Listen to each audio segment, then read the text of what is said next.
প্রতি বছর সরস্বতী পুজোর দিনটা না নিজেকে ঠিক আটকে রাখা যায় না। যতই ভাবি না এবার সরস্বতী পুজোর অঞ্জলিটা আর দেব না, একটু বেলা অবধি ঘুমোই, কিন্তু সেটা আর হয়ে ওঠে না এই 2 বছর ধরে। রীতিমতন ভোরবেলায় ঘুম ভেঙে গিয়েছে, আর দেখো আমি ছাদে এসেছি দেখতে আমার ছাদ বাগানের অবস্থা কী। ও মা, এসে দেখি এত কুয়াশা পড়েছে। ভাবলাম যাই, উঠে যখন গেছি স্নানটা সেরে ফেলি, তাই স্নানটা সেরেই ছাদে এলাম। আর চলো এবার আমার ছাদ বাগানটা দেখাই তোমার। একটা ফুলকপি গাছ এনেছিলাম বুঝলে, কিন্তু বুঝতে পারিনি ফুলকপিটার কালারটা এতটা সুন্দর হবে। আর বাঁধাকপিটাও কিন্তু সেম কালারের। এখানে ওলকপি লাগিয়েছি, আর এখানে আরও 2টো বাঁধাকপি লাগিয়েছি। আর এখানে আছে আমার অনেক লঙ্কার চারা, যেখানে লঙ্কাগুলো আজ এসে দেখলাম যে হালকা পেকে লাল লাল হয়ে এসেছে।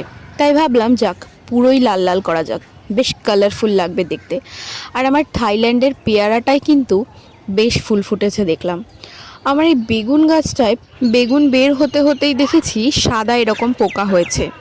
সবাই আমায় বলল যে ছাই দিয়ে দাও, আমি দিয়েছি কিন্তু পোকাটা কিছুতেই যাচ্ছে না। আর আমার উচ্ছের চারাতেও কিন্তু উচ্ছে হয়েছে। আর এখানে একটা মূলো হয়েছে, লাল মূলো। আর দেখো আমার মালবেরি গাছের ডাল কেটে দেওয়ার পর কত ফল এসেছে, দেখেও কিন্তু এক প্রকার শান্তি লাগে এসব গাছগুলো। তাই আমি প্রত্যেক দিন ছাদে এসে এদেরকে দেখি, বেশ ভালো লাগে জানো তো, নিজের হাতে লাগানো গাছে যদি ফল হয়।